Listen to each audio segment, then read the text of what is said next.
పూజలో నా లైఫ్లో జరిగిన మిరాకిల్స్ చెప్తా. శివయ్య సాక్షిగా నిజమే చెప్తా, అబద్ధం చెప్పను. హలో గైస్, నేను మీ అమ్మగాడు. వీడియో చూస్తున్నప్పుడు లైక్ చేయండి మర్చిపోకుండా. ఈరోజు మోస్ట్ ఇంపార్టెంట్ టాపిక్ మాట్లాడుకుందాం. మీరు లైక్ చేస్తే మాట్లాడేసుకుందాం, లైక్ చేసారు కదా మాట్లాడేసుకుందాం. యాక్చువల్గా ఏంటంటే నేను లాస్ట్ 8-7 months బ్యాక్ అనుకుంటా 7 శనివారాల వ్రతం స్టార్ట్ చేసిన. ఫస్ట్ నాకు అది ఎవరు చెప్పలేరు, ఇంతకుముందే చెప్పిన. వీడియో స్క్రోల్ చేస్తూ ఉంటే ఒక వీడియో తర్వాత ఒక వీడియో రావడం, దాని గురించి తెలుసుకోవడం పూజ చేసిన. దీనికన్నా ముందు ఇంకొక విషయం ఏం చెప్పాలంటే, పెళ్లికి ముందు నేను నా బర్త్డే రోజు టెంపుల్కి వెళ్తే మళ్ళీ బర్త్డే వరకు టెంపుల్ కూడా వెళ్ళకపోతుండే. దేవుడి గది ఎట్లుందో కూడా నాకు తెలియదు. ఏమైనా పూజలు చేస్తున్నా సరిపోయి ప్రసాదం ఏం పెడతారా ఏంటి ఇదే ప్రసాదం పిచ్చి తప్పితే ఇంకోటి లేకుండా దండం కూడా పెట్టుకోకపోతుంది. మా మమ్మీ చీపు తీసుకొని అంతా కావాలని ఇట్లా దండం పెట్టుకొని అందరు కళ్ళు మూసుకున్నాక కళ్ళు తెరిచి చూసేదాన్ని, ఎవరెవరు చూస్తున్నారు, ఎవరెవరు కళ్ళు మూసుకున్నారని అట్లా చేస్తుండే. అట్లాంటి దాన్ని నేను ఇంత వ్రతాలు పూజలు చేస్తున్నా అంటే అది మీరే అర్థం చేసుకోండి. యాక్చువల్గా అయితే నేను ఈ వ్రతం స్టార్ట్ చేసిన డే 1 రోజు నాకు మస్తు కష్టం అయిపోయింది. అనవసరంగా స్టార్ట్ చేసిన, పెద్ద అరిందలాగా చికెన్ తినను 2 months అది ఇది అని చెప్పేసి అనుకుని స్టార్ట్ చేసిన కదా. ఫస్ట్ డే 1 రోజు ఫుల్ కన్ఫ్యూజ్గానే అయిపోయింది నాకు. ఈ 2 months ఈ పూజలో నా లైఫ్లో జరిగిన మిరాకిల్స్ చెప్తా. శివయ్య సాక్షిగా నిజమే చెప్తా, అబద్ధం చెప్పను. ఎందుకంటే ఇందులో అబద్ధం చెప్పడం వల్ల నాకు ఎలాంటి లాభం లేదు. నిజం చెప్పడం వల్ల ఆ దేవుడు నాకు ఇంకా కొంచెం బ్లెస్సింగ్ ఇస్తాడు. సో అయితే ఫస్ట్ వీక్ కన్ఫ్యూజ్ అయింది. నేను ఫాస్టింగ్ ఉందాం అనుకున్నా. ఫాస్టింగ్ ఉండడం నా వల్ల అస్సలు కాదు. ఆకలితోని సగం తప్పులు చేస్తూ వ్రతం కంప్లీట్ చేసిన. సెకండ్ వీక్ ఆ రోజు నైట్ నేను మా ఆయనతో చెప్తున్నా, మహి నేను ఇది ప్రాపర్గా చేస్తానేమో నాకు తెలియదు, నాకు ఎట్లనో అవుతుంది, నేను నాకు అంత మెంటల్ అవుతుంది, నాకు ఆకలి అవుతుంది, ఇంతసేపు పూజ చేయడం ఇవన్నీ క్లీన్ చేయడం నా వల్ల కాకొచ్చిందని అన్న. నువ్వు ఏదో ట్రై చేసినావు కదా, అది ఎట్లన్నా కానీ కంప్లీట్ చేసి, లేదంటే నీకు ఇష్టం లేదంటే వదిలే అన్నాడు. సర్లే ఏదో ఒకటి స్టార్ట్ చేసినావు కదా, దీన్ని ఎందుకు మధ్యలో వదులుకోవడం అని చెప్పేసి ఇంకా నెక్స్ట్ వీక్ వచ్చేసరికి ప్రాపర్గా ఫస్ట్ వీక్ అంతా క్లమ్జీ అయిపోయింది. చూడడానికి నీట్గా ఉన్నా, నేను ఒకటి ముందు చేయాల్సింది వెనకాల చేయాల్సింది ముందు అంతా పిచ్చిగా చేసేసిన. సెకండ్ వీక్ ప్రాపర్గా చేసిన, నాకు తెలిసినంత వరకు, నాకు గుర్తున్నంత వరకు చేసి దేవుడి దగ్గర ఇలాగే దండం పెట్టుకొని, ఇది మీకు చెప్పినో లేదో అలా మళ్ళీ చెప్తున్నా వినండి. దేవుడి దగ్గర ఐ బిలీవ్ యూ, ఇట్లా నేను చెప్పిన, I believe you, I trust you, నువ్వు చూస్తున్నావు వింటున్నావు నాకు అర్థమైపోయింది అని చెప్పేసి నాకు ఏం కావాలో అవి చెప్తున్నా. గైస్, ఫ్లవర్ వచ్చి చేతిలో పడింది. Literally shock. అదంతా సినిమాల్లోనే కదా జరుగుతుంది, రియల్ లైఫ్ లో జరగదు. అదంతా ఫేక్. ఫ్లవర్ లాస్ట్ పెడతారు, టక్కుమని పడుతుంది, ఇట్లా ఈ డైనమాలు ఇవన్నీ ఈ డైలాగులు కొట్టింది నేనే. అదంతా ఫేక్, దేవుడు ఏం కాదు, దేవుడు వచ్చి పని ఏం లేదు కాబట్టి దేవుడు ఫ్లవర్ తోసేస్తాడా, అదేదో దేవుడే ప్రత్యక్షమై చెప్పమని ఇవన్నీ డైలాగులు కొట్టిందాన్ని నేను. లిటరల్లీ షాక్ నాకు. మా వెంకటేశ్వర స్వామి ఫోటోకి అక్కడక్కడ చిన్న మూలలు ఉంటాయి అన్నట్టు, వాటికి పెడతాము, అవి పడే ఛాన్సెస్ ఉండదు. నాకు లిటరల్లీ చేతులు జవరవుతున్నాయి, ఎవరికి చెప్పాలో అర్థం కాదు, ఏం చేయాలో అర్థం కాదు. మహి వచ్చి నాకు 1-10 సార్లు చెప్తున్నా, మహి నిజం మహి, ప్రామిస్ మహి, పింకి ప్రామిస్ మహి, నేను ట్రస్టెడ్గా చెప్తున్నా, అదే పడింది అంటే సర్లే అమ్మ, ఇప్పుడు నువ్వు కాదని ఎవరన్నా, నువ్వు అబద్ధం చెప్పాలని ఎవరన్నా అన్నారా, నువ్వు చెప్పినట్టే నిజమే ఉంటుంది, దేవుడి విషయంలో నువ్వు ఎందుకు అబద్ధం చెప్తావు అంటాడు. అయినా నాకు సాటిస్ఫాక్షన్ లేదు. పక్కనకు పోయి అక్క ఇట్లా అయిందకంటే అవుతుంది, నువ్వు బాగా చేస్తావు, నువ్వు నమ్ముతావు, అందరు నమ్ముతున్నారు, నేను నమ్ముకోలేకపోతున్నాను. వీళ్ళందరూ ఈజీగానే నమ్మేసారు. నువ్వు ఎందుకే 1-10 సార్లు అట్లా చెప్తున్నావు, నువ్వు ఏ విషయంలో అబద్ధం చెప్తావు, ఏ విషయంలో నిజం చెప్తావు మాకు తెలియదా, ఏం అవసరం నీకు, నువ్వు నిజమే అంటారు, అయినా నాకు సాటిస్ఫాక్షన్ లేదు. ఆ రోజంతా నైట్ 3 కూడా అదే ఆలోచిస్తూ అదే డైనమాలో ఉన్నా. నేను పూజ చేసినప్పుడు ఇది నాకు అని చెప్పేసి నేను అనుకున్నాను. లిటరల్గా సొంత వాళ్ళు మాకు డబ్బులు అవసరం వచ్చినప్పుడు 1-10 సార్లు ఇది నిజమా అబద్ధమా, వీడికి డబ్బులు ఇస్తే, మేము హాస్పిటల్ పాలైనప్పుడు వీడికి డబ్బులు ఇస్తే మళ్ళీ రివర్స్ వస్తాయా రావా, వీళ్ళు నిజంగా హాస్పిటల్ ఉన్నారా లేదా డబ్బుల కోసం అబద్ధం చెప్తారా, ఇప్పుడు వీడికి డబ్బులు ఇచ్చడం అవసరమా, వీడు ఎట్లనన్నా సావని, వీడు ఎట్లనన్నా ఉండని అని అది నేను చెప్పలేనిగా. అదొక టార్చరు. మాకు డబ్బులు ఇవ్వడానికి అప్పులు అవుతాయేమో, అవసరమా వీళ్ళకి ఇవ్వడము, వీళ్ళని దూరం పెడితే సరిపోతాను. సొంత వాళ్ళు ఎవరి గురించి అయితే నేను ఏడ్చినో వాళ్ళు 1 రూపీ కూడా మాకు ఇవ్వలేదు. ఒక అక్క, నేను డబ్బులు ఇవ్వమని నేను అడగలేదు. ఆ వెంకటేశ్వర స్వామి సాక్షిగా చెప్తున్నా, నా శివయ్య సాక్షిగా చెప్తున్నా, నేను రూపాయి అక్కని అడగలేదు. స్టార్టింగ్ నేను సైలెంట్ ఉన్నా. అక్కని అమ్ము నేను నీకు డబ్బులు ఇస్తా, 40K అవసరం ఉంది నాకు ఆ రోజు, అమ్ము నేను నీకు డబ్బులు ఇస్తా అనేసి అన్నది. Literally shock. నేను అక్కని డబ్బులు అడగలేను, కానీ అక్క వచ్చి నాకు డబ్బులు ఇస్తానని నాకు అర్థం కాలేదు అస్సలు. కాసేపు నాకు అర్థం కాలేదు ఏంది అని చెప్పి, సరే అక్క సరే అన్న. పైన వచ్చినాక ఈయనతో కూడా నేను చెప్పలేదు, అలాగే పడుకొని ఆలోచిస్తూనే ఉన్నా. అదేందబ్బా తీసుకోవాలా వద్దా, అయినా డబ్బులు ఇస్తా అనడం ఏంది, నన్ను ట్రస్ట్ చేయడం ఏంది, నా దగ్గర ఏముంది బొంగు, నేను హౌస్ వైఫ్, నా దగ్గర 10 రూపాయలు కూడా ఉండే. ఇప్పుడు ఎవరన్నా వచ్చి ఇంటికి వచ్చి చందాలు అడిగితే వాళ్ళకి ఇవ్వడానికి కూడా నా దగ్గర ఉండవు. నేను ఆ టైంలో కూడా ఫోన్ చేస్తాను ఆయనకి, మహి ఇట్లా చందాల కోసం వచ్చిర్రు, డబ్బులు కావాలంటే అప్పుడైనా ఫోన్ పే చేస్తూ ఉంటాడు. అట్లాంటిది నాకు డబ్బులు ఇస్తా అన్నది, సర్లే ఊరికే అన్నదేమో అనుకుని సైలెంట్ ఊరుకున్నా. మళ్ళీ ఆఫ్టర్ 2 days తర్వాత అదే డిస్కషన్ వచ్చింది, అమ్మ డబ్బులు కావాలా, చెప్పిన మహికి ఇవ్వాలా అని. షాక్ అయిపోయినా. సరే అక్క నేను ఆయనకు చెప్తాను అన్న. మాకు అప్పుడు ఒక పెద్ద ఇష్యూ వచ్చింది. ఇంకా నేను తర్వాత వచ్చి ఈయనకు చెప్పిన, మహి ఇట్లా అన్నది అక్క అంటే ఆయన కూడా షాక్ అయిపోయింది. అవునా, ఏమని అడిగినావా నేను అని అన్నాడు. నేను వెంకటేశ్వర స్వామి సాక్షి నేను 1 రూపీ కూడా అడగలేదు. కావాలంటే అక్క ముందర నీకు అడిగిపిస్తాను కూడా అన్నాను. మేము అడగలేం. కానీ మాకు డబ్బులు ఇవ్వడానికి రెడీ వచ్చింది. అప్పుడు నాకు ఆ దేవుడు లిటరల్లీ ఒక మ్యాజికల్ మూమెంట్ లాగా అనిపించింది. ఒక మిరాకిల్ లాగా అనిపించింది. మనం అడిగితే గానీ ఇవ్వట్లేదు. అడిగితే గానీ అప్పులు అవుతాయేమో, ఇంకేమవుతాయేమో అని చెప్పేసి టెన్షన్ పడుతురు వీళ్ళందరూ. రక్త సంబంధం ఉన్న వాళ్ళే ఇట్లా ఆలోచిస్తారు. ఏ సంబంధం లేనిది అలా అడగకుండా వచ్చి ఇస్తా అంటుందంటే నిజంగానే వెంకటేశ్వర స్వామి ఆమె రూపంలో మాకు ఇస్తుండు. లిటరల్లీ అది అనుకున్నా. వెంకటేశ్వర స్వామి ఆమె రూపంలో నాకు వచ్చి ఇస్తున్నాడు అని చెప్పేసి మనసులో పెట్టుకొని తర్వాత ఇంకా ఆమె ఏ రోజు చెప్పలేదు మహిన్ తీసుకొని రా నాకు ఇట్లా చెప్పి పియ్యు నువ్వు చెప్పిస్తే డబ్బులు ఇస్తాను ఈ రోజు ఇయ్యు ఇంతే ఇయ్యు అన్నకి ఏ రోజు ఆమె ఎలాంటి రూల్స్ ఏం పెట్టలేదు. సరే నువ్వు ఎందుకు ఊరికే డల్గా ఉంటావు నువ్వు హ్యాపీగా ఉండు నువ్వు ఇస్తావులే అని చెప్పేసి నాకు భయం అవుతుంది. అక్క ఎలా అక్క ట్రస్ట్ చేస్తున్నావు నన్ను అట్లీస్ట్ మహిన్ కూడా పిలువని చెప్పట్లేదు ఆమె. మహిన్ పిలువు మహిన్ ముందే ఇస్తాను నీకు డబ్బులు మీ ఆయన చెప్పి ఏం చెప్పలేదు. నేనే పెద్దగా పెత్తనాలు ఎందుకులే తీసుకోవడం అని చెప్పేసి ఇవన్నీ మహికి చెప్పి మహి ఇట్లా ఇది ఇది అని అంటే ఆయన కూడా షాక్ అయిపోయింది గ్రేటే కదా అని చెప్పేసి. ఇంకా తర్వాత కూడా డబ్బులు ఇచ్చేటప్పుడు కూడా ఆమె మహిన్ పిలుసుకురా ఇద్దరు కూర్చోండి మీ ఇద్దరికి ఇస్తాము లేదా మా ఆయన వచ్చినాక ఇస్తాను ఇవి ఏం లేదు. అట్లీస్ట్ ఆన్లైన్ ట్రాన్సాక్షన్ కూడా చేయలేదు ఆమె.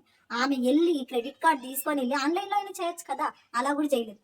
తీసుకొని వచ్చి డబ్బులు ఇట్లా నా చేతిలో పెట్టింది. సాయంత్రం పూట చెప్తాను అబద్ధం కాదు. అన్ని డబ్బులు అక్క నేనే ఉన్నాం. మహి లేడు వాళ్ళ హస్బెండ్ లేడు వాళ్ళ పాప ఉంది వాళ్ళ కౌంట్లోకి రారు కదా అక్క నేను ఇద్దరమే ఉన్నాం. ఈవినింగ్ ఆల్మోస్ట్ 7 ఆ టైం అవుతుంది నాకు బాగా గుర్తుంది. 40కి ఇలా తీసుకొచ్చి నా చేతిలో పెట్టింది గైస్. ఏమనలేదు ఇచ్చి కూడా ఒక్క మాట కూడా అనలేదు ఈ రోజు ఇయ్యండి ఇంత ఇయ్యండి ఎప్పుడు ఇస్తారు ఏమి ఇస్తారు ఏం అడగట్లేదు. ఆ డబ్బులు పట్టుకొని కూడా నేను ఒకటే మాట చెప్పిన అక్క నువ్వు ఏ ట్రస్ట్తో నేను నమ్మకంతో నాకు ఇస్తున్నావు నాకు తెలియదు కానీ ఈ నమ్మకాన్ని అయితే నేను జీవితంలో పోగొట్టుకున్నాను. పిచ్చి దాంట్లోకి మాట్లాడక ఎల్లు ఫస్ట్ అయితే ఊరికే మెంటల్ దాంట్లోకి ఆలోచించకుండా బాగుండండి అని అన్నా. లిటరల్లీ పైనకు వచ్చినాక కూడా నాకు మహి ఏ నమ్మకంతో ఇచ్చింది మహి నాకు డబ్బులు. అట్లీస్ట్ నిన్ను పిలిచి నీ పైన ఇస్తుందంటే అట్లీస్ట్ ఈ అబ్బాయి పని చేస్తాడు ఇది ఒక ట్రస్ట్ అది ఇది అనుకోవచ్చు. నన్ను నమ్మి డబ్బులు ఇవ్వడం ఏంటి అని అంటే అరే నమ్ముతారు కదరా తను నిన్ను నమ్మకపోవడానికి ఏముంటుంది నమ్ముతారులే మన నీ బిహేవియర్ నీ నువ్వేందనేది చాలా మందికి ఒక క్లారిటీ ఉంది కదరా ఎందుకు అట్లా అనుకుంటావు నేను నువ్వేందుకు తక్కువ చేసుకుంటావు అని చెప్పేసి అన్న. నేను ప్రతిసారి అంటున్నాను అక్క ఏ నమ్మకంతో ఇస్తున్నా అక్క నాకెందుకు ఇస్తున్నావు నన్ను ఎట్లా నమ్మినావు ఏ విషయంలో నమ్మినావు అంటూనే ఉన్నా. ఆమె క్యాజువల్గా తీసుకుంటుంది అన్నట్టు అంటే నాకు ఆమె ప్లేస్లో దేవుడే కనిపిస్తుంది నాకు ఆమె కనిపిస్తుంది మీతో మాట్లాడుతుంటే ఎందుకు ఊరికి ఎక్కువ ఆలోచిస్తున్నావు అన్నం ఉడికిందా లేదా చూడాలంటే ప్రతిదీ నొక్కి నొక్కి చూడాల్సిన అవసరం లేదు. ఒకటి నొక్కి చూస్తే తెలుస్తుంది నువ్వు ఏందో నీ బిహేవియర్ ఏందో నువ్వు కళ్ళ ముందట ఉన్నప్పుడు తెలుస్తా లేదా అని చెప్పేసి అన్న. ఒకవేళ ఇవ్వకుండా మొత్తం తీసుకొని నువ్వు మాకు ఎప్పుడు ఇచ్చినావు అని చెప్పేసి అంటే ఏం చేస్తావు అంటే చెయ్యాలగే అంటున్నాను. ఆమె ఏ నమ్మకంతో ఇచ్చిందో ఆ శివయ్యకి తెలుసు. బట్ అదే నమ్మకం మేము పోగొట్టుకోకుండా వితిన్ వీక్లో మేము ఆమెకు రిటర్న్ చేసేసినాం. వితిన్ వీక్లోనే రిటర్న్ చేసేసినాం. సో నేను అనుకున్నది నాకు ఫుల్ఫిల్ అయిపోయింది. సెకండ్ వీక్లో 3rd వీక్లో పూజ చేసిన. నెక్స్ట్ సండే రోజు దీపంలో అవన్నీ తీద్దాము అని చెప్పి చూసేసరికి పిక్ యాడ్ చేస్తే ఇక్కడ అది పిండి దీపంలో నుంచి శివలింగం మీద నుంచి నాగపాములాగా ఇలా పాములాగా ఆకారం వచ్చింది పొద్దున లేచేసరికి పిండి దీపాల్లో నుంచి. Literally shock. ఫస్ట్ వీక్ అంతా పిచ్చి పిచ్చి ఏం చేసినా కూడా నాకు తెలియదు. సెకండ్ వీక్ మొత్తంలో ఆ ఫ్లవర్ చేతిలో పడ్డము చేతికి డబ్బులు రావడమే జరిగింది. 3rd వీక్లో ఏం చెప్తారు ఇలా వచ్చింది. ఇంకా గట్టిగా ఫిక్స్ అయిపోయిన దేవుడు ఖచ్చితంగా నా పూజ చూస్తున్నాడు. నేను ఎట్లా చేసినా నేను చేస్తున్న ఇంటెన్షన్ మాత్రమే చూస్తున్నాడు. నేను తప్పులు చేస్తున్నానా మంచిగా చేస్తున్నానా దేవుడికి అవసరం లేదు. నేను నా ప్యూరిటీ ఎంతవరకు ఇస్తున్నాను అనేదే దేవుడికి ఇంపార్టెంట్ అని చెప్పేసి గట్టిగా ట్రస్ట్ అయినా. నాకు ఈ పూజలో 3-4 మిరాకిల్ జరిగింది. ఒకటి ఫ్లవర్ పడడం, రెండోది అట్లా దీపంలో నుంచి నాకు ఆ శివలింగం లాగా రావడం. నేను చూసింది కాక మహికి చూపించిన. ఫస్ట్ మహి ఇది చూడు అనేసి అంటే అరే భలే వచ్చింది శివలింగం లాగా వచ్చేసి దాని మీద పాములాగా భలే వచ్చింది కదా అని అన్నారు. అమ్మయ్య నేను చెప్పకముందు ఈయన అనిపించింది అంటే ఈయనకు కూడా అనిపించింది నా ఇమాజిన్ కాదని చెప్పేసి మా పక్కన అక్కడ కూడా వించి అక్క ఒక్కసారి ఇట్లా చూడు ఇది అని అంటే అరే భలే వచ్చింది శివలింగం లాగా రానంది. ఇంకా ఆ ట్రస్ట్ సరిపోక ఆ పిక్ తీసి మా కింద అక్క ఆమె ఆ రోజు ఎందుకో కనిపించకపోతే మళ్ళీ నెక్స్ట్ డే అక్క ఒక్కసారి పిక్ చూడనంటే అరే భలే వచ్చింది దీపంలో శివలింగం లాగా ఇట్లా వచ్చింది భలే నిజంగా భలే లక్కీ ఇలాంటి మిరాకిల్స్ జరిగితే భలే హ్యాపీ అనిపిస్తుంది కదా అని అన్నారు. ఇంకా నేను ఎక్కడో చెట్టు మీద ఎక్కేసాను. నాకు ఫుల్ హ్యాపీ అనిపించింది. ఫస్ట్ ఆఫ్ ఆల్ ఫ్లవర్ పడడం, సెకండ్ది ఇలా డబ్బులు నా చేతికి రావడం, నేను అడగకుండానే నా చేతికి డబ్బులు రావడం, అండ్ థర్డ్ది ఇలా ఆ రూపం నాకు కనిపించడం. అది నా ఇమాజినేషన్ అయినా సరే నాకు పూజ చేసిన దానికి అదొకటి సాటిస్ఫాక్షన్. అండ్ ఫోర్త్ది చాలా అంటే చాలా అందరూ షాక్ అవుతారు ఇది చెప్తే. నేను చేసిన 8 వీక్స్లలో ఒక్కసారి కూడా నేను పీరియడ్స్ వల్ల నా పూజ ఆగలేదు. 8 వారాలు కంటే ఈ వీక్ స్టార్ట్ చేస్తే 8 వారాల దాకా నా పూజ ఆగలేదు. నాకు పీరియడ్స్ వచ్చింది రాలేదని నేను చెప్పను. ఏ రోజు వచ్చింది సండే రోజు వచ్చింది. ఫ్రైడే వరకు మొత్తం క్లియర్ అయిపోతుంది. మొత్తం ఫ్రైడే క్లీన్ చేసుకొని మళ్ళీ సాటర్డే చేసుకొని మళ్ళీ సాటర్డే రోజు మొత్తం అంతా మళ్ళీ మార్నింగ్ అంతా క్లీన్ చేసేసుకొని మళ్ళీ ఫ్రెష్గా పూజ చేసుకునేదాన్ని. పూజ స్టార్ట్ చేసిన వాళ్ళు సెకండ్ వీక్లో పీరియడ్స్ రావద్దు, 3rd వీక్లో పీరియడ్స్ రాకూడదు, అట్లీస్ట్ ఒక 2-3 వీక్స్ అన్నా చేయాలని అన్నారు కదా. 8 వీక్స్లో నేను పక్కా బల్లగుద్ది చెప్తా దానికి థ్యాంక్ యూ గాడ్ అని చెప్తా. 8 వీక్స్ ఒక్క వీక్ కూడా నేను అసలు డిలే 8 వారాలు నేను పూజ చేసుకోగలిగిన. ఇంతకంటే అదృష్టం ఇంకేం కావాలి చెప్పండి నాకు. ఇప్పటి వరకు నాకు అసలు ఏ డిలే అవ్వలేదు. 8 వారాలు నాకు తెలియక పిచ్చి పిచ్చే చేసుకుంటూ పోయినా ప్రతి పూజలో నాకు దేవుడు తోడున్నాడు. సో నేను ప్రతి ఒక్కరికి చెప్పేది అదే గైస్. నమ్మండి. నమ్మకం పెట్టి ఏం చేసినా సాధిస్తామండి. నమ్మకంతోనే పూజ చేయాలి తప్పితే, ఈ పూజల ఆకులున్నాయా లేదా, పూజల పువ్వులున్నాయా లేదా, కలశం కట్టుబెట్టిర్రు, ఓం ఇలా చేశారు, సంథింగ్ ఇక ఏవేవో చెప్తా ఉంటారు. ఆడ 4 పువ్వులు పెట్టాలి, మీరు 3 పువ్వులే పెట్టిర్రు, 8 ప్రసాదాలు పెట్టాలి, 5 ప్రసాదాలు పెట్టాలి. నేను పూజలు మీరు ఎన్ని సార్లు అడిగినా చెప్పండి ఇందుకే. నాకు తెలీదు నిజంగానే. నాకు ఎట్లా తోస్తే అట్లా చేసుకుంటూ పోతాను. నేను అట్లనే దేవుడికి మొక్కుతాను. నాకు వచ్చినట్టు నేను చేస్తున్నాను. నేను ప్యూర్‌గా ఇస్తున్నాను నేను. నువ్వు మాకేమి నేను దేవుడికి ఎప్పుడైనా పూజలు మనము అనుకోని పూజలు చేయడం కంటే పూజ చేసేసేయి. ఫలితం ఇంకా 100 రెట్లు ఉంటది. నేను అంత పెద్ద లక్ష్మీ పండగ చేస్తాను. అంత వ్రతం ఇంకా చాలా స్ట్రిక్ట్‌గా చేసుకుంటా పూజ. అన్ని రోజుల కంటే ఇంకా నాకు నిద్ర ఉండదు. లక్ష్మీ పండగ అయితే నాకు ఇంకా చాలా కష్టం. నాకు నిద్ర ఉండదు 1, 2 వీక్స్. నైట్లు, డేలు, పగలు మెలుకువ ఉండి కష్టపడి ఒక్కదాన్ని వంటలు చేయడాలు, అమ్మవార్లను రెడీ చేసుకోవడం చాలా కష్టం ఉంటది. అంత పెద్ద పూజ చేసి కూడా అమ్మా నాకు ఇవ్వివ్వు, అమ్మా నాకు అవ్వివ్వు అని నేను చెప్పను. నేను దండం పెట్టుకుంటా, నేను పూజలు చేస్తా. ప్రతిసారి మొక్కి నాకు ఇవి ఇస్తేనే నీకు పూజ చేస్తాను. నేను ఏ రోజు మొక్కను. ఎందుకంటే నాకు గుర్తుండది. ఫస్ట్ ఆఫ్ ఆల్ నాకు ఇప్పుడు ఈ మొక్కాలి, పూజ చేసిన కాబట్టి ఇది అన్నది ఏముండదు. జస్ట్ దండం పెట్టుకుంటా అంతే. మళ్ళీ తర్వాత టెంపుల్‌కి అయితే కూడా దండం పెట్టుకొని వస్తా. బయటకు వచ్చినాక ఈయన అడుగుతాడు కదా ఏం మొక్కినావు మమ్మీ అంటే, అరే నేను మర్చిపోయినా ఈ మొక్కల్లో మర్చిపోయినా అని చెప్పేసి అంటూ ఉంటాను. అంటే అన్నిసార్లు మొక్కాల్సిన అవసరం లేదు. మనం మనస్ఫూర్తిగా పూజ చేసినాం అనుకోండి, దేవుడు అంతే మనకి ఏం కావాలో ఇచ్చేసాడు. మనకు కావాల్సిన దానికంటే ఇంకా 100 రెట్లే ఇస్తాడు. నేను చేసే పూజలో 100% నేను అదే కోరుకుంటుండే. ఇప్పుడు నేను ఒక పూజ చేస్తాను, దానివల్ల నాకు 100% బ్లెస్సింగ్ వచ్చింది అనుకో, 50% మా మహికి వెళ్ళిపోవాలి కంపల్సరీగా. అది నాకు ఫస్ట్ నుంచి ఉంటుంది. 50% మా మహికి వెళ్ళాలి, 30% మా మమ్మీ వాళ్ళకి వెళ్ళాలి, 20% వీళ్ళ మమ్మీ వాళ్ళకి వెళ్ళాలి అని చెప్పేసి మొక్కేదాన్ని కంపల్సరీ. వీళ్ళందరూ బాగుంటే చాలా ఆటోమేటిక్గా నేను బాగుంటాను కదా. ఇప్పుడు ఆ ఫ్యామిలీ, ఈ ఫ్యామిలీ, మా ఆయన వీళ్ళు ముగ్గురు బాగున్నారంటే ఇంకా నాకేంటి ప్రాబ్లం. నేను ఇంకా బాగుంటాను. అదే నా పాలసీ ఉంటుండే. నేను అట్లనే మొక్కుతుండే. శివయ్య పూజ చేస్తారు కింద అట్లనే మొక్కుకుంటుండే. నేను అదే మొక్కుతుండే. నా గురించి అంటే నేను ఎప్పుడూ సపరేట్‌గా దేవుడా నాకు ఇవి చెయ్యు, దేవుడా నాకు అవి చెయ్యి అని నేను ఎప్పుడు మొక్కను. నేను ఎంత పెద్ద పూజలు చేసినా, ఏం చేసినా అందరూ బాగుండాలి. ఫ్యామిలీస్ బాగుండాలి. వాళ్ళ వల్ల మాకు ఎలాంటి ఇష్యూస్ రాకూడదు. మా వల్ల వాళ్ళకి ఎలాంటి ఇష్యూస్ రాకూడదు. ఓకే, లైక్ మేము కలవకపోయినా పర్లేదు కానీ ఎవరికి వాళ్ళు పీస్‌ఫుల్‌గా, మెంటల్‌గా హ్యాపీగా ఉంటే చాలనేదే నేను మొక్కేదాన్ని చాలా వరకు కూడా. ఇప్పటికి కూడా నేను అదే మొక్కుతాను. నేను ఏమైనా మొక్కుతున్నానంటే మా ఆయనకు బెనిఫిట్ కావాలి. ఆయనకు బెనిఫిట్ అయిందంటే అఫ్‌కోర్స్ నాకే. మా మమ్మీ వాళ్ళు బాగుండాలి. వాళ్ళు బాగున్నారంటే ఆ ఫీల్‌తో నేను బాగుంటాను. వీళ్ళు బాగుండాలి. వీళ్ళు బాగున్నారంటే అఫ్‌కోర్స్ నేను బాగుంటాను కదా. నాకంటే ఇంకా స్పెషల్‌గా కోరికలు స్పెషల్‌గా ఇవి ఏం లేవు. అందరూ బాగుండాలి. ఎలాంటి గొడవలు ఉండొద్దు. ఎలాంటి తలకాయ నొప్పులు ఉండొద్దు. పీస్‌ఫుల్‌గా ఉండాలి. అది నాకు చాలా ఇష్టం. నాకైతే లిటరల్లీ నాకు అదే కావాలి. I want peace guys.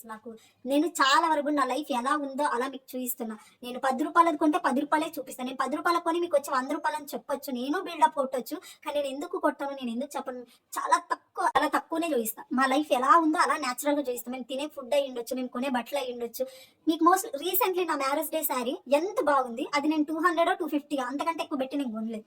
అర్థమైందా? నేను ఆ 250, 300 కొని నేను ఇది మాల్‌లో కొన్నాను గైస్. 1000 రూపీస్ చాలా బాగుంది అని కూడా నేను చెప్పొచ్చు. నాకు ఆ శారీ చాలా బాగా సెట్ అయింది. ఇక్కడ అందరూ చెప్పారు, "ఎంత బాగా కనిపిస్తుంది నీకు ఈ శారీ, ఎంత బాగా కనిపిస్తుంది" అని చెప్పేసి. అంటే మనం 1000లు పెట్టి కొనాల్సిన అవసరం లేదు. 1000లు పెట్టి ఎంజాయ్ చేయాల్సిన అవసరం లేదు. ఏది ఈ మధ్య అయితే మా ఆయన ఇంకా ప్రాపర్‌గా డ్యూటీకి కూడా వెళ్ళట్లేదు. చాలా తక్కువ. రెంట్ కట్టడము, ఈఎంఐ కట్టడం అందరికీ. ఇంకంతే 10, 15 పర్ మంత్. మీరు నమ్ముతారో నమ్మరో, ఒక మంత్‌లో ఒక 20,000 కూడా సంపాదించట్లేదు. ఈ మధ్య ఆయన చలి అది ఇది అని చెప్పేసి ఆ 20,000లోనే హ్యాపీగా మేము లైఫ్ లీడ్ చేస్తున్నాం. నేను మీకు అది చూపించాలనుకుంటున్నా. ఇక్కడ ఇక్కడ క్లియర్ ఉంటే ఎంత తక్కువ డబ్బులున్నా హ్యాపీగా ఉండొచ్చు. నేను ఇదొకటే చెప్తా. హ్యాపీగా ఉండండి. దేవుడిని బిలీవ్ చేయండి. అలా అని మూఢ నమ్మకాలు నమ్మొద్దు. నమ్మండి. దండం పెట్టుకోండి. ఈ పూజ ఇవన్నీ ఉంటేనే పూజ చేస్తా కాదు. మనస్ఫూర్తిగా ఒక పిండి దీపం పెట్టేసి ఒక చిన్న బెల్లం ఆయనకు పెట్టి దండం పెట్టుకో. నువ్వు అనుకున్నవన్నీ జరుగుతాయి. నేను అలాగే పూజలు చేసా. అలా చేసి మనం చేస్తుంటే ఆయన మనకు ఇస్తాడు. ఇచ్చిన దాన్ని బట్టి మనం పూజ చేస్తాం. ఈసారి నార్మల్‌గా దీపం పెడతాము. నెక్స్ట్ ఆయన అంతకు డబుల్ కలిగిస్తాడు. అప్పుడు మనం అదే చెప్పాలి. శివయ్య, వెంకటేశ్వర స్వామి నా దగ్గర ఇంతే ఉంది. నాతో ఇంకా చేయించుకోవాలనుకుందనుకో, అంతకు నాకు డబుల్ ఇవ్వని చెప్పు. నేను ఇక్కడ మీకు డిఫరెన్సెస్ చూపిస్తా. ఫస్ట్ నా పెళ్ళి కొత్తలోనే దీపావళి వచ్చింది. నా పెళ్ళైన కొత్తలో దీపావళి వచ్చింది. అప్పుడు నేను ఇక్కడ పూజ చేసుకున్నాను. నార్మల్‌గా పూజ చేసుకున్నా. ఆ పిక్ గాని వీడియో గాని మీకు ఇస్తా చూడండి. నార్మల్‌గా చేసుకున్నా. ఆ తర్వాత నెక్స్ట్ లక్ష్మి 1 ఇయర్‌కి, నా పెళ్ళైన 1 ఇయర్‌కి లక్ష్మి పండుగ వచ్చింది. ఒకసారి చూడండి, అలా రెడీ చేయడం రాలేదు, ఏం రాలేదు. ఫస్ట్ ఇయర్ అలా ఉంటే నెక్స్ట్ ఇయర్‌కి ఇలా వచ్చింది. ఇలా వచ్చాక థర్డ్ ఇయర్‌కి చూడండి, మొత్తం అందరూ కళ్ళు తేలేసారు అమ్మవారిని చూసి. అంత బాగా రెడీ చేశాను. స్టార్టింగ్ డేలో నా పూజ ఎలా ఉంది, నెక్స్ట్ ఎలా ఉంది, ఆ నెక్స్ట్ ఎలా వచ్చింది, ఫ్యూచర్‌లో ఇంకెలా ఉంటది. అంటే అమ్మవారు నాకు, నేను పూజ చేస్తున్నా కొద్దీ నాకు కొంచెం కొంచెం నన్ను గ్రో అప్ చేస్తుంది. అవునా? ఏదో జరుగుతుంది కాబట్టి ఆమెకు అంత బాగా అవుతుంది. ఒకేసారి చాలా మంది చెప్తారు పూజ చేయాలంటే కలసం పెట్టుకో, నీళ్లు పెట్టుకో, పాలు పెట్టుకో, వక్కలు పెట్టుకో, ఆకులు పెట్టుకో, ఫ్లవర్స్ పెట్టుకో, బనానాస్ పెట్టుకో, ఈ ఫ్రూట్ పెట్టు, ఆ ఫ్లవర్ పెట్టదు, ఈ ఫ్లవర్ పెట్టదు. చాలా మంది నాకు బంతి పూలు పూజకు వాడొద్దు అని చెప్పి నాకు అంతకుముందు ఆ విషయమే తెలియదు. నేను చాలా పూజలకు బంతి పూలే వాడాను చాలా వరకు కూడా. అంటే మనం చేస్తున్నా కొద్దిగా తెలుస్తుంది. అందుకే మనం ఏం చేస్తున్నామో అది చేసే ప్రాసెస్ అంతా తీసుకుపోయి ఎవరికి చెప్పకండి. మనస్ఫూర్తిగా కళ్ళు మూసుకొని దండం పెట్టుకొని ఇది నేను ఇట్లే చేస్తున్నా, నాకు ఇంతే వచ్చు, బట్ నేను నా హార్ట్ నుండి హ్యాపీగా చేస్తున్నా అని దేవునికి చెప్పు, దేవునితో డైరెక్ట్గా మాట్లాడుకో, అంతే. మిగతా ఎవరు ఏం చెప్తారో పట్టించుకోకు. నీకు ఎవరైనా చెప్తే పాజిటివ్ తీసుకో, నెగిటివ్ వదిలే, సింపుల్ అంతే. ఇది నా లైఫ్లో జరిగిన మిరాకిల్. అండ్ నేను ఆ రోజే ఫిక్స్ అయిపోయి ఉన్నా ఎవ్రీ ఇయర్ చెయ్యాలి అని.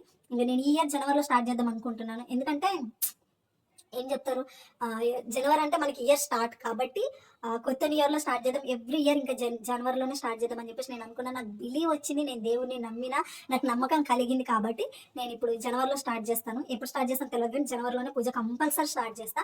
ఎవ్రీ ఇయర్ నాకు ఓపిక ఉన్నన్ని రోజులు ఆ దేవుడు నాకు ఇంతే బ్లెస్సింగ్ ఇచ్చినన్ని రోజులు నేను బ్రతుకున్నంత వరకు చేస్తూనే ఉంటాను. నేను అట్లా మొక్కేస్తున్నా, అంత బిలీవ్. నేను పెళ్లికి ముందు టెంపుల్కి కూడా వెళ్ళాను, నేను అంత బిలీవ్తో చెప్తున్నా అంటే అర్థం చేసుకోండి. మీకు చాలా మందికి పిల్లలు కావాలి అది ఇది అనేసి అనుకుంటున్నారు కదా, ఒకసారి పూజ ట్రై చేయండి.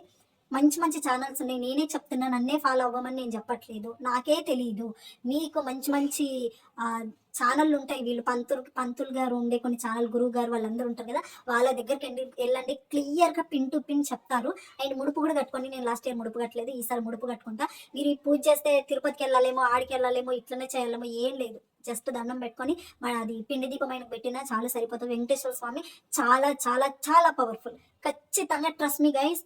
అంటే మీరు ఇప్పుడు అమ్మ మాకు ఇది కావాలి కాబట్టి మేము చేస్తున్నాం అలా కాకుండా మొత్తం కంప్లీట్గా మీ బాడీ మొత్తం, మీ బ్రెయిన్, బాడీ, హార్ట్ అన్ని పూజలో పెట్టి చేయండి.